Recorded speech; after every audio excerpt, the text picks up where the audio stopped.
마가복음 8장 22절부터 25절까지의 말씀, 우리 다 같이 한 목소리로 합독하겠습니다. 벳세다의 이름에 사람들이 맹인한 사람을 데리고 예수께 나와 손대시기를 구하거늘 예수께서 맹인의 손을 붙잡으시고 마을 밖으로 데리고 나가사 눈에 침을 뱉으시며 그에게 안수하시고 무엇이 보이느냐 물으시니 쳐다보며 이르되 사람들이 보이니이다. 나무 같은 것들이 걸어가는 것을 보나이다 하거늘 이에 그 눈에 다시 안수하심에 그가 주목하여 보더니 나아가서 모든 것을 밝히 보는지라. 아멘. 자, 곁에 계신 분하고 인사하실까요? 잘 오셨습니다. 당신을 배우니 행복합니다.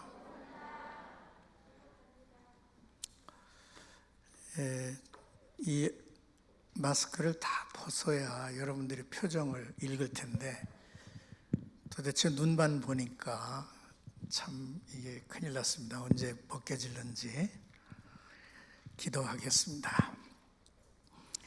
하나님, 우리가 매일매일 주께서 생명의 말씀을 주셔서 그 말씀으로 하나님에게 마음도 열고 귀도 열고 또 말씀을 보게 하시니 진실로 감사를 드립니다. 우리에게 생명의 생가를 통해서 이렇게 끊임없이 다가오시는 주님에게 감사하고 지구촌 여러 나라 20여 도시에 하나님의 귀한 말씀이 전달되고 있고 국내의 100여 교회가 함께 우리와 동일한 말씀을 묵상하고 있습니다. 하나님, 들려오는 주의 음성 있게 하시고 그 말씀에 우리의 심령이 변하고 우리의 걸음걸음이 능력 있도록 축복하여 주시옵소서. 오늘도 이 귀한 자리에 모였습니다. 8월 한 달이 복되게 열렸고 또 복되게 살아가게 할 줄로 믿습니다. 은혜 위에 은혜를 주옵소서. 예수님의 이름으로 기도합니다. 아멘. 일부 예배 때에도 찬양을 찬송가로 해서 참 은혜롭다 그랬더니 2부 예배 때도 이렇게 찬양을 은혜롭게 해주셔서 참 감사합니다. 나와 여러분들이 찬양을 좀 많이 했으면 좋겠는데 사실 그렇게 찬양이 많이 불리워지지 않는 안타까움이 있습니다. 이렇게 모였을 때라도 서로가 힘을 모아서 하나님을 찬양하는 일들이 더 힘차게 펼쳐졌으면 좋겠습니다. 말씀을 나누기 전에 우리 내가 처음 주를 만났을 때라고 하는 복음성가를 함께 했으면 좋겠습니다.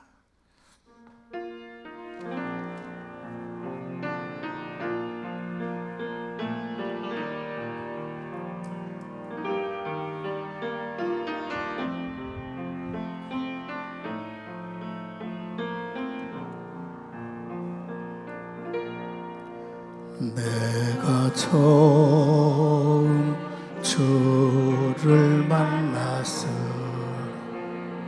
때 외롭고도 쓸쓸한 모습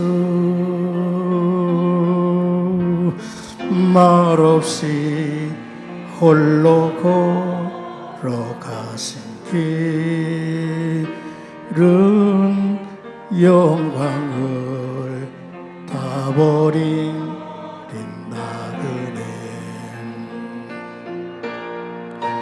정녕 그분이 내 형제 구원했나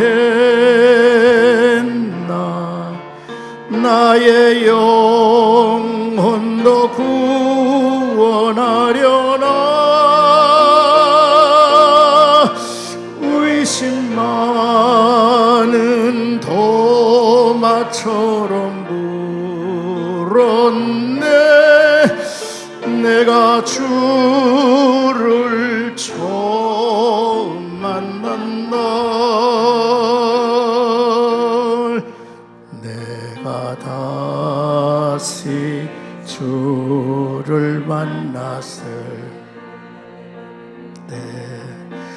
죄악으로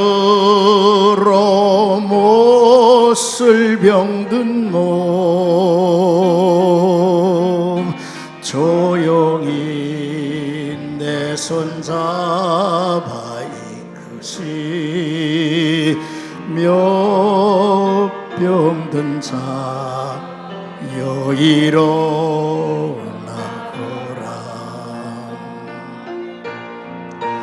눈물을 흘리며 참회하였었네.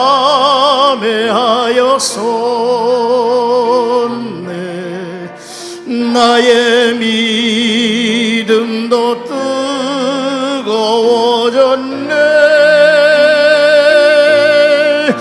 그러나 죄악이 나를 삼키고 내 영혼 갈 길을 잃었네. 내가 이제 주를 만남으로 죽음의 길 벗어나려네. 편찮은 은혜와 사랑 베푸신 그분만이 나의 구세주. 주 예수 따라 항상 살리로다. 십자가 지고 따라가리다.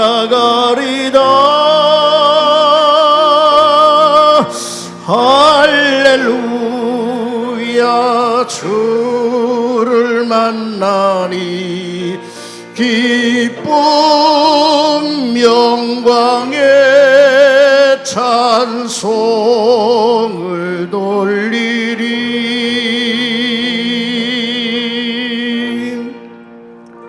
우리 하나님께 영광의 박수를 올리십시다. 예, 감사합니다. 예수님께서 제자들을 이끄시고 벳세다라고 하는 곳으로 가셨습니다. 그때에 사람들이 맹인한 사람을 데리고 왔습니다. 그리고 예수님에게 안수를 부탁합니다. 손 대시기를 요구하더라. 예수께서는 무리 중에서 그 맹인의 손을 잡고 마을 밖으로 나가셔서 그 맹인과 예수님만 대면을 하셨죠. 그리고 눈에 침을 바르시고 안수를 하셨어요. 무엇이 보이느냐라고 물으셨습니다. 그러니까 그가 보이기는 하는데 사람이 이리저리 왔다 갔다 하는 것을 보는데 막대기가 움직이는 것 같다라고 답을 했습니다. 눈은 지금 열렸는데 제대로 보이지 않는 거예요. 희미한 거죠. 사람이 막대기처럼 보이는 거예요. 그때 예수님께서 다시 안수하셨습니다. 그가 주목하여 보게 되었는데요, 모든 것을 밝히 보더라, 그렇게 기록하고 있습니다. 참으로 놀라운 기적이에요. 이 맹인은 아마도 나면서부터 소경이었겠죠. 인생 흑암 속에 살다가 가야 할 존재입니다. 그런데 이가 눈을 떴어요. 바로 새 세상 만난 거죠. 새로운 생명, 새로운 인생을 얻은 거예요. 얼마나 기뻤을까. 얼마나 뛸 듯이 기쁘고 행복했을까. 우리는 종종 이 세상에서 많은 문제의 소용돌이 속에 이제 끌려가기도 하고 또 묻히기도 하고 간신히 기어 나오기도 하고, 그러나 이 세상의 문제는 온전히 해결되는 법이 없는 것 같습니다. 엉킨 것 풀어놨는데 다시 엉켜요. 문제를 풀어놨는데 해답을 내렸는데 다시 의문표가 붙어서 내게 돌아왔어요. 세상의 온갖 것들이 온전하게 풀릴 그러한 해답 찾기가 쉽지 않습니다.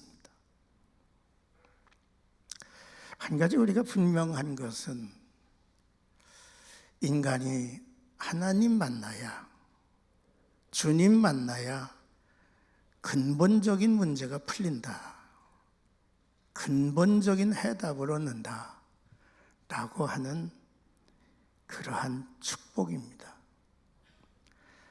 아마도 이 맹인은 이 세상에 돌아다니면서 구걸도 했을 것이고 또 눈에 좋다고 하는 무슨 만약도 찾았을 것이고 의사도 만났을 것이고, 그러나 그의 인생은 바뀌지 않았어요. 그런데 예수를 만나고 난 다음에 그의 생은 위대하게 바뀐 것을 볼 수가 있습니다. 그런데 이 사건을 주목하면서 왜 한 번 안수로 고침받지 못하고 두 번씩이나 안수를 받아야 했을까? 예수께서 침을 바르시고 안수를 할 때 능력이 좀 모자랐나? 예수께서 능력이 모자라시지는 않았을 거예요. 왜냐하면 다른 사건에서는 한 번으로도 처리를 하셨으니까. 아마도 이 문제는 결국 예수의 능력에 있는 것이 아니라 우리들, 맹인된 우리의 존재에 풀어야 할 문제가 있지 않나 라는 생각을 갖게 합니다. 다시 말씀을 드린다면 은혜를 받았다고 하면서도 은혜 받은 사람처럼 살지 못하는 이들이 너무 많지 않습니까? 구원받았다고 하면서 구원받은 자 같지 않아.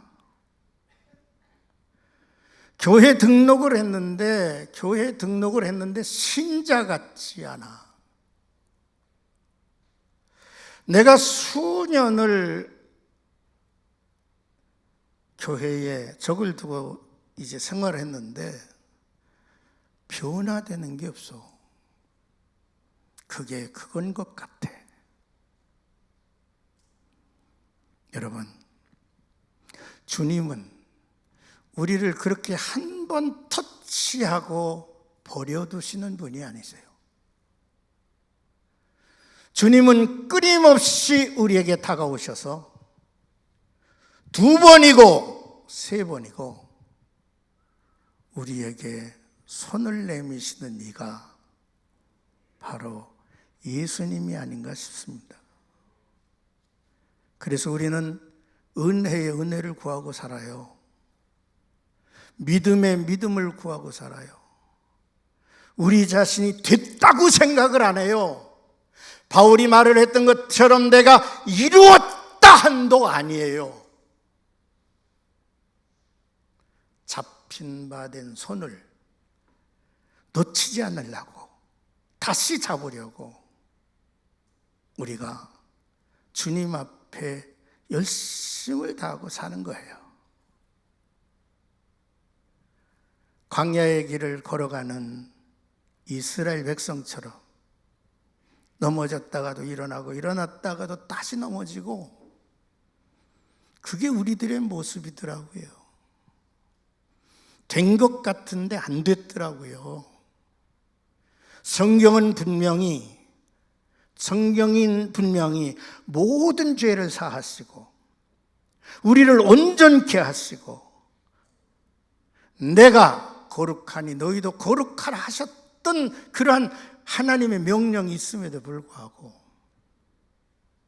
우리는 세월만 보내고 있는 것 같아요.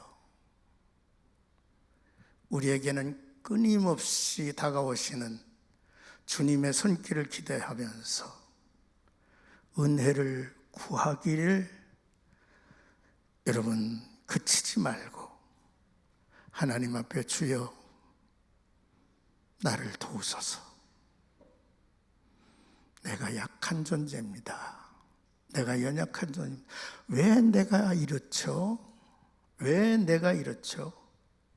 우리는 주변의 모든 상황들을 보면서 참 속상해합니다. 여러분, 사랑하는 자녀들이 잘 돼서 막 이번에 대신방을 우리 교회가 하지 않습니까? 그런데 특별히 원로 목사를 이렇게 함께 오세요 하는 구역이 있더라고요. 대개 가보면 늙은이들만 모인 구역이에요. 젊은이들은 안 부르더라고. 네. 근데 가서 우리 최인영 목사님이 참 내가 그 대신방 하는 거하고는 모양새가 다르더라고. 웬 이야기를 많이 시키는지 막. 교인들 하나하나마다 그냥 속에 있는 거 다 쏟아놓게 해요. 자녀들을 위한 감사.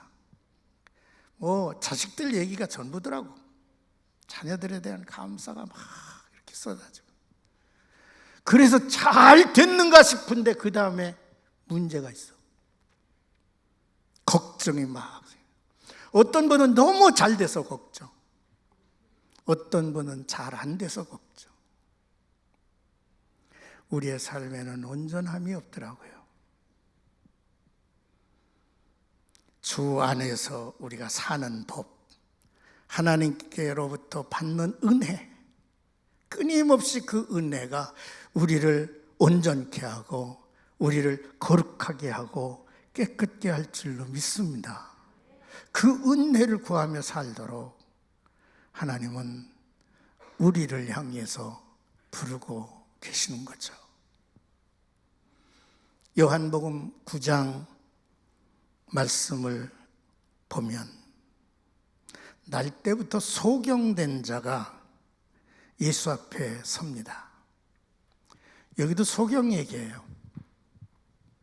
예수님은 이 침을 또 뱉으세요. 이 침으로 치료하신 이제 그 신유의 역사가 서너 군데 있어요.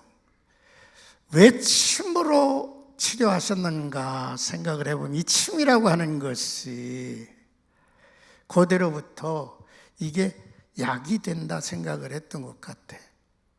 그래서 침을 바르시면서 저들에게 하나의 위로와 신뢰와 어떤 무슨 도움을 주시려고 했던 것 같아요. 침을 뱉어 진흙을 이기셔가지고 눈에 발라. 눈을 바르고 나서 실로암에 가서 씻으라 했어요. 실로암에 가서 씻었어요. 놀라운 일이 벌어졌죠. 그 눈이 밝아진 거예요. 그날이 안식일 날 같아요. 그 소경 치료하신 일에 대해서 사람들이 왜 그렇게 이야기 뭡니까? 이런저런 이야기가 많은지. 문제는 생명이 살아났다는 것이 문제 아닙니까? 그게 중요한 거 아닙니까? 그런데 이 바리새인들이 그 예수가 한 일에 대해서 뭐 어떻고 저떻고 야단을 부려요. 예수께서 이런 말씀을 하셨습니다. 내가 심판하러 이 세상에 왔으니, 한번 받아보실래요? 내가 심판하러 심판하러 이 세상에 왔으니 보지 못하는 자들을 보게 하고 보는 자들을 맹인이 되게 하려 함이라. 이 말을 바리새인들이 듣고서 저들이 멍했어요. 그가 예수께 말하기를 뭐라고 했냐? 우리도 소경입니까? 그때 예수께서 말씀합니다. 너희가 맹인 되었더라면 죄가 없으려니와 본다고 하니 너희 죄가 그대로 있느니라. 우리 받아보십시다. 너희가 맹인 되었더라면 죄가 없으려니와 본다고 하니 너희 죄가 그대로 있느니라. 여러분, 우리가 우리 자신이 죄인인 줄을 알아야 죄를 용서함 받죠. 우리가 병든 자라는 것을 알아야 치료받잖아요. 내가 지옥 갈 존재라고 하는 것을, 심판받을 존재라고 하는 것을 알아야 천국을 얻죠. 그렇지 않습니까? 내가 못난 존재인 것을 알아야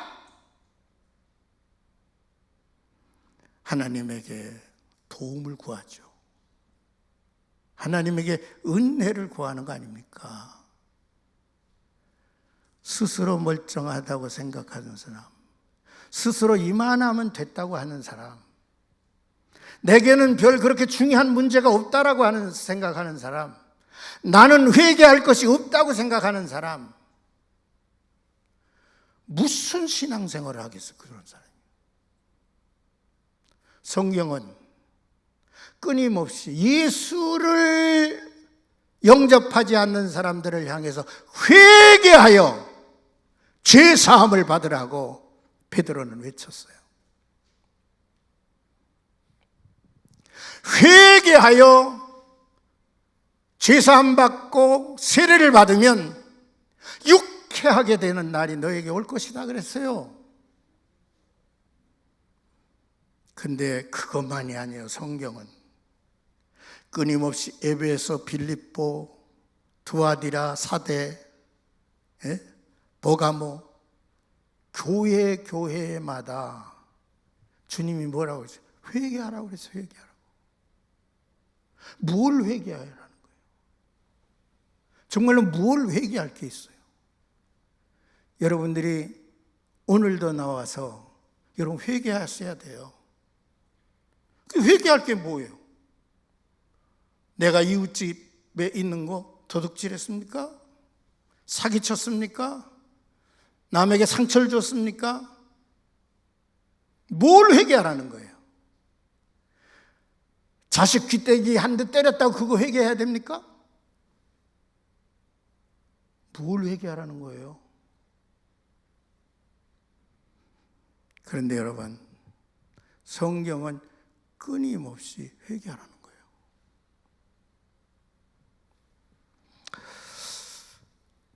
사도행전 9장을 보면 17절입니까?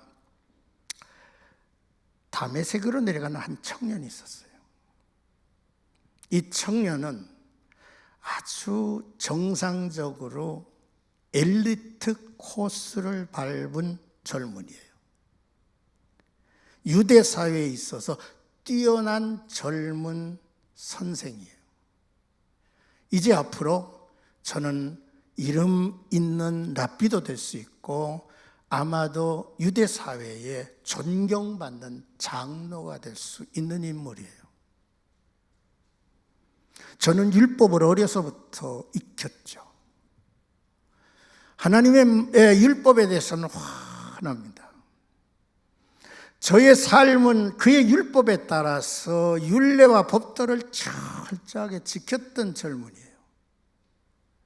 그런데 어느 날 갑자기 저 갈릴리 지방에서 나사렛에서 한 젊은이가 이제 일어나 가지고 백성들을 요동시킨다고 하는 그런 소식을 제가 들어요.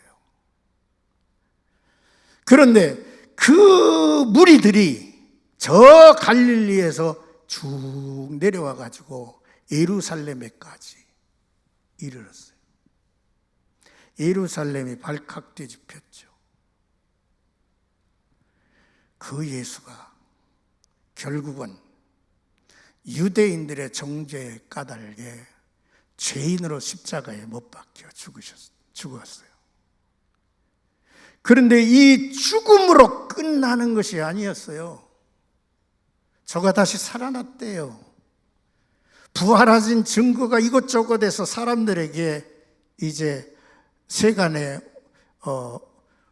화두로 오가고 있어요. 이때 이 사울이라고 하는 청년은 정신이 번쩍 났어요. 이러다가는 이 사회가 무너지겠다. 이러다가는 유대 사회가 무너지겠다 생각해서 이 이단들을 잡아 죽이려고 저는 일어났어요. 예수 믿는 사람들을 거침없이 잡아서 스데반을 죽이는데도 동참했어요. 이 젊은이는 나라 사랑과 아마도 민족애가 아마 뛰어났을 거예요. 이 사람이 다메섹이라고 하는 곳으로 내려가요. 거기에 예수 믿는 사람 너무 많대요. 그래서 거기 가가지고 예수 믿는 사람 다 결박해서 끌어다가 공회에 넘겨버리려고 했던 거예요. 그런데 가다가 하늘에서 강력한 빛을 받아요. 저는 그 자리에서 꼬꾸라졌어요. 당신이 누구십니까? 음성이 들려요. 나는 네가 핍박하는 예수라. 그때 저는 소경이 되죠. 소경이 돼요. 그리고 나서 사람의 손에 이끌려서 다메섹이라고 하는 곳에 내려가서 한 집에 머물게 됐는데, 세상에 멀쩡한 사람이 예루살렘에서 내려와서 다메섹에 이르렀을 때는 소경이 되고 마는 거예요.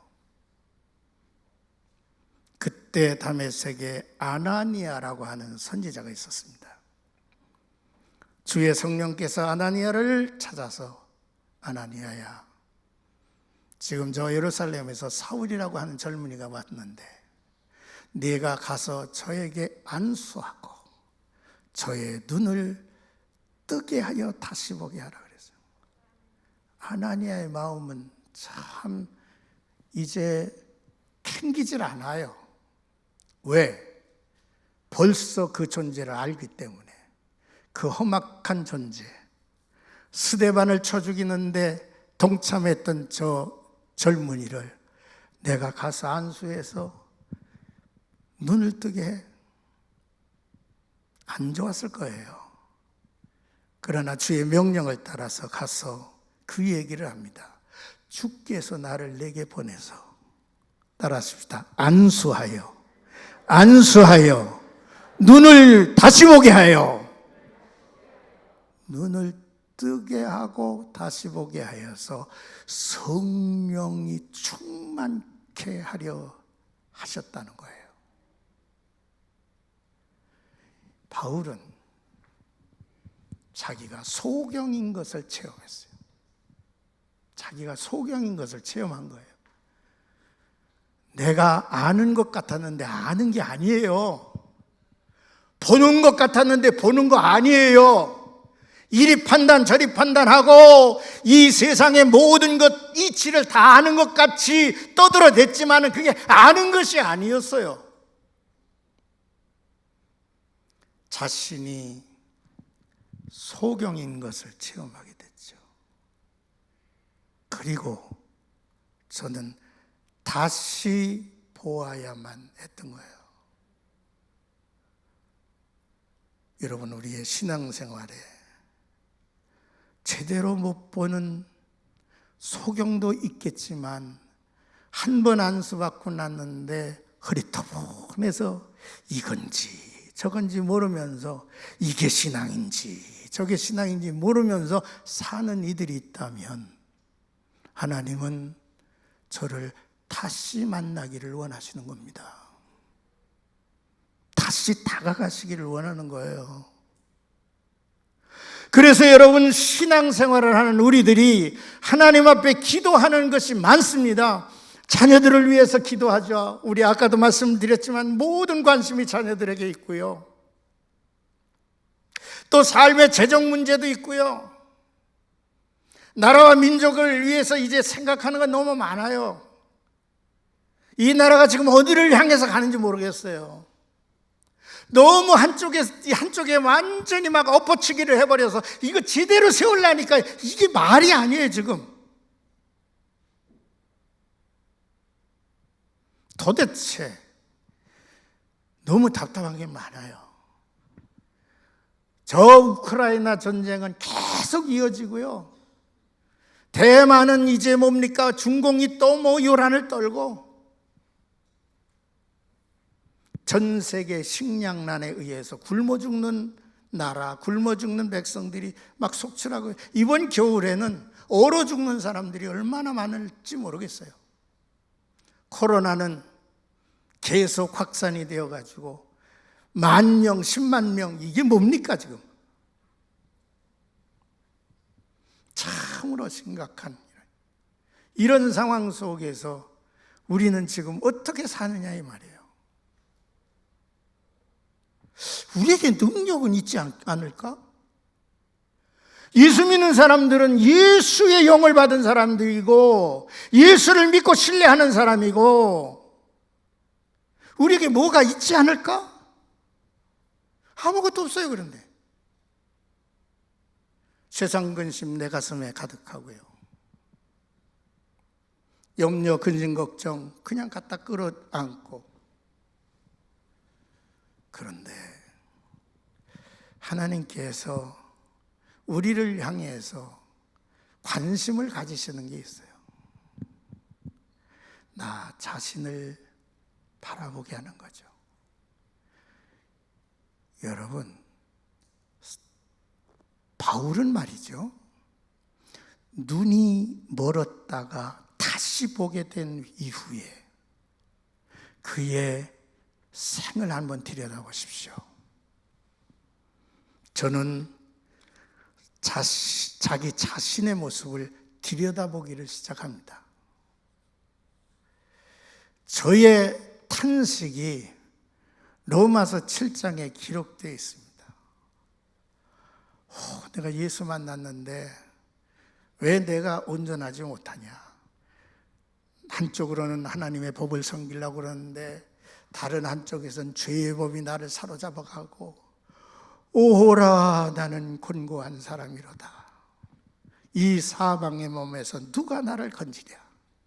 이런 탄식이 바울에게 계속 이어져요.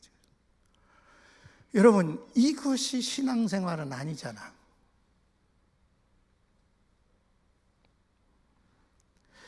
오호라 나는 정말로 괴로운 존재다. 하나님은 우리에게 원하시는 게 있어요. 먼저 그의 나라와 그의 의를 구하라. 우리 한번 받아보실래요? 먼저 그의 나라와 그의 의를 구하라. 근데 그 나라가 어디에 있죠? 그의 나라가 어디에 이루어지기를 구하라는 겁니까? 제가 시간이 없어서 쭉 얘기는 못하지만 선지자들이 메시아의 시대에 대한 막 꿈을 기가 막히게 꿨어요. 그것이 이새의 줄기에서 한 싹이 나가지고 이루어졌어요. 그런 과정을 쭉 놓고 볼 때 그들의 꿈은요, 확 올라갔다가 완전히 실망하고 올라갔다 실망. 하나님의 나라가 여러분 이루어진 것이 보이지 않았어요. 근데 예수가 왔어요. 예수가 새로운 메시아가 그 나라를 이루는 줄 알았어요. 신바람이 났어요. 예루살렘 성사람들이 예수 이제 예루살렘 입성할 때 얼마나 신바람 났어요. 기가 막혔지. 이 옷을 막 이제 벗어가지고요, 막 깔고요, 종려나무 가지로 막 흔들면서 뭐라고 했습니까? 호산나 다윗의 자손이요 하면서 야단났어요. 그런데 입성하고 나서 예수라고 하는 존재는 아무것도 아닌 거예요. 저가 죄인이 돼서 십자가에 못 박혀 죽어요. 얼마나 실망했습니까? 기대가 크면요 실망도 커요. 실망이 크면 미워져요. 예수에 대해서 얼마나 미웠겠어요. 근데 예수께서 말씀하셨어요. 그 나라가 여기 있다 저기 있다 하지 말라. 그 나라는 네게 있느니라 그랬어요. 우리 마음에 있는 거예요. 여러분, 마음에 하나님의 나라가 이루어지면요 세상이 아무렇지 않게 보여요. 그 나라가, 세상 나라를 품고 있는 사람이 머무는 곳이 하나님 나라가 되는 거예요. 할렐루야, 할렐루야. 그래서 나와 여러분들이 하나님 앞에 이런 기도를 하는 것입니다. 하나님, 내 마음이 이렇게 복잡해서 내 속에 내가 너무 많이 있어서 이렇게 사는 거 예수 믿는 사람 아니야. 여러분, 내 속에, 여러분, 그래서 성경은 죄의 이중성을 얘기하고 있는 거예요. 우리가 행위로 보면 죄가 있는가 하면 내 안에 죄의 본성이 있다는 거지. 이 죄의 본성이 나를 사로잡아가는 거예요. 그러니까 막 그냥 어떤 때는 천국, 어떤 때는 지옥, 어떤 때는 낙원, 그냥 뭐 야단 났어요. 어떤 때는 신령한 노래가 흘러넘치더니만 어떤 때는 막 짜증과 저주와 미움과 이런 것들이 쏟아지고 있어요. 이거를 정결케 하라는 거죠. 깨끗게 하라는 거예요. 이스라엘 백성들이 망해서 어디까지 갔습니까? 바벨론 포로 생활까지 다다라요. 완전히 망한 거예요, 이스라엘은. 이제는 이 지구상에 이스라엘이라고 하는 존재는 다시 생각할 수도 없는 거예요. 근데 하나님은 안 포기하셨어요. 안 포기하셨어요. 하나님은 선지자 에스겔을 통해서 새로운 회복의 때를 쫙 보여주셨어요. 에스겔서 36장에 보니까 하나님께서 정결한 마음을, 거룩한 영으로 정결한 마음을 우리에게 주어서 이스라엘 백성들을 정결하게 하신대요. 그에게 거룩한 영을 부어주셔서 정결하게 하신대요. 그리고 나서 아골 골짜기, 이제 뭡니까? 에스겔 골짜기 위에서 이 뼈다귀들 말이죠. 이 뼈다귀들을 막 살려, 막 군대가 되게 하는 거예요. 할렐루야. 이런 역사를 일으키신대요. 우리의 마음에 하나님의 영, 정결케 하시는 영이 우리 마음에 있어서 우리의 마음이 하나님의 나라가 이루어지기를 주의 이름으로 축복합니다. 축복합니다. 그래서 하나님의 나라가 우리의 마음속에 이루어져야 돼요. 평화로다. 하늘 위에서 내려오는 평화의 나라가 마음에 있어야 세상에서 그리스도인으로서의 능력을 행사하고 살아갈 수가 있다는 것입니다. 우리 마음속에 이 죄의 본성에서 드러나는 것이 있답니다. 여러분들과 제가 이거 주목해야 될 거예요. 첫 번째는 알면서 불순종하는 거. 이게 우리 마음속에 죄성에 의해서 끊임없이 이제 넘쳐나는 거랍니다. 불신, 알면서, 다 알면서 순종 안 해요. 우리 모르면서 순종 안 한 사람 별로 없어요. 다 알면서도 안 해요. 두 번째는 늘 자기 중심이에요. 이기적이에요. 예수 믿는 사람 너무 이기적이라고 하는 얘기 많이 듣잖아요. 오로지 나예요. 오로지 나예요. 여러분, 성경은요, 오로지 나만이라고 생각하는 사람들은요, 빈궁하게 산대요. 그런데 오로지 나가 아니라 이렇게 넓혀 사는 사람은 부하게 산대요. 세상이 내 중심으로 움직여지기를 원하고 모든 뜻이 내 중심이어야 돼요. 내가 유익해야 되고 나를 위해야 되고 나를 좀 무시하고 껄끄러운 사람은 떨쳐버리고 그러면서 그렇게 사는 게 예수 믿는 사람 아니에요. 자기 중심의 벽, 자기 과시의 벽, 자기 승진의 벽, 이게 우리를 애워싸고 우리를 이렇게 힘들게 한다고 그러잖아요. 또 한 가지 우리 마음속에 죄된 성품에서 나오는 것이 하나가 세속에 대한 애착심입니다. 요즘 세상 참 좋더라고요. 요즘 모든 게 다 우리들의 주의력을 완전히 흐트러 버려요. 하나님보다 더 우선적인 게 너무 많아요. 우리의 관심이 어디 있습니까?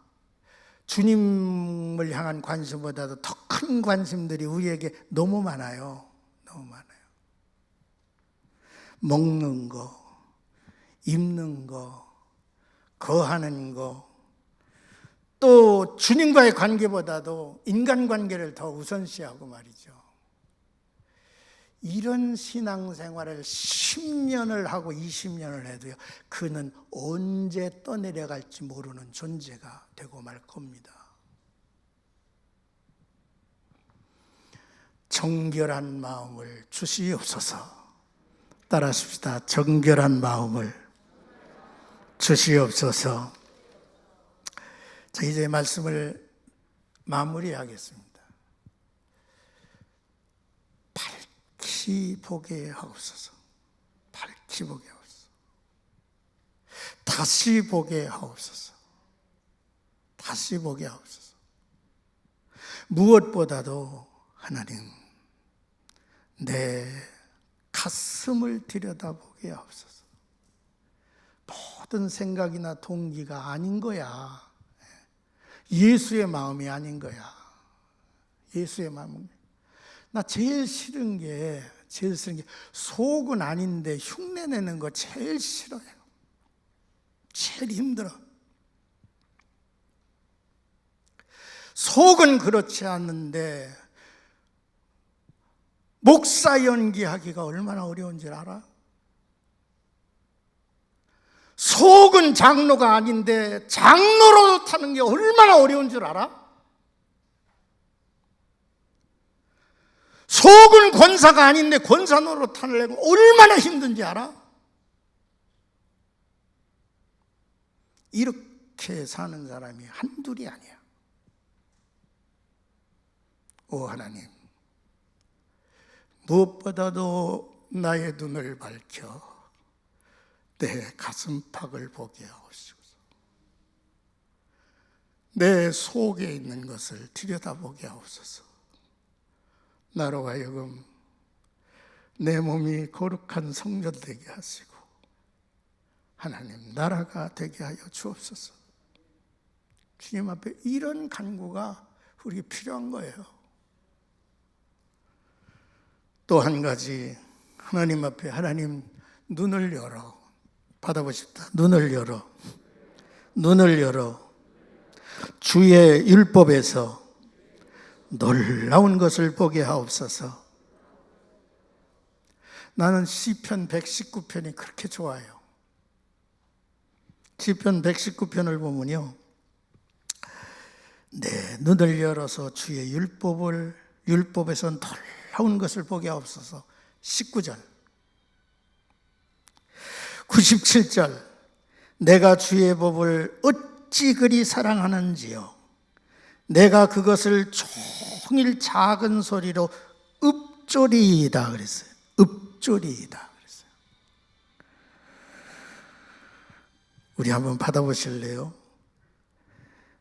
주의 말씀이 달기가 꿀송이보다 더하나이다. 103절에 있어요. 여기 보니까 읊조리이다라고 하는 말이 있어요. 요즘 여러분 우리 교회에서 성경을 많이 읽잖아요. 1독하고 2독하고 3독하고 4독 많이 읽으셔야 돼요. 그러나 그것만 가지고 안 돼요. 천천히. 우리 요새 책 읽는 것 가운데 슬로우 리딩이라고 하는 그런 책 읽기가 있어요. 천천히 읽는 거예요. 그리고 소리 내어 읽는 거예요. 소리 내어. 성혜선 권사라고 하는 분을 여러분들이 아실 거예요. 오래된 성도님들은 아실 거예요. 자, 이분 얼마 전에 전화를 했는데 이분이 생명의 생가를 가지고 지금까지 우리 교회 떠난 지가 몇십 년 된 지금까지 생명의 생가를 가지고 매일 묵상을 하고 있어요. 그는 이런 얘기를 합니다. 아침에 성경 생가 읽고 그 말씀이 잘 이해가 안 되면 점심때 또 한 번 읽고 점심때 이해가 안 되면 저녁 시간에 또 한 번 읽고 밤잘 때 또 한 번 읽으면 말씀이 자기에게 훤하게 보여진다는 거예요. 여러분 그래야 돼요. 말씀을 천천히 읽고 소리 내어서 읊조린다는 응얼댄다는 얘기죠. 소리 내어서 천천히 읽어갔어요. 여러분 이런 얘기가 있습니다. 이 이스라엘 사람들의 그 자녀 교육은 토라 교육이라고 하죠. 어려서부터 이 토라를 가르쳐요. 그리고 탈무드를 가르치죠. 근데 얘네들 공부하는 걸 보면 계속해서 가서 읽어요. 또 읽고 여기서 여기까지 읽다가 그 다음 달은 여기서 여기까지 읽고 여기서 여기까지 읽고 계속 읽어요. 계속 읽으면 문장의 흐름을 깨달아.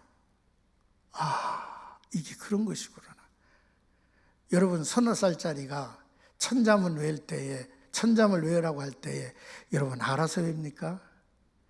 계속 읽다 보면 문장의 맥을 이어가게 돼요. 그렇다가 어느 때가 되면요, 이게 그거로구나 하는 것을 깨닫게 돼요. 하나님의 말씀도 여러분들에게 계속 이렇게 읽고 묵상하고 그러셔야 돼요. 이제 따라해 보십시다. 단맛이 나든지 쓴맛이 나든지 맛이 날 때까지 계속해서 읽어요. 그런 아름다운 모습이 있기를 주의 이름으로 축복합니다. 오 주여 우리의 눈을 밝히소서. 우리의 눈을 밝혀 말씀이 들어오게 하옵소서. 우리의 눈을 밝혀 여기가 하나님의 전이요 하나님이 여기 계십니다라고 하는 엠마오의 두 제자의 간증처럼, 야곱의 베델의 간증처럼 그런 간증이 우리 성도들 가운데 많이 고백되기를 주의 이름으로 축복합니다. 기도하겠습니다. 하나님 감사합니다. 이 첫 주일 예배를 하나님이 받아주시고 8월 한 달 이 훈련과 수련의 달 속에서 우리의 영성이, 우리의 눈이 더더욱 밝아지는 역사 있게 하옵소서. 성결의 영, 거룩 거룩한 성령으로 성도들의 마음이 하나님의 나라가 이루어지게 하시고 그 은혜가 노래가 되게 하시고 간증이 되게 하옵소서. 예수님의 이름으로 기도합니다. 아멘.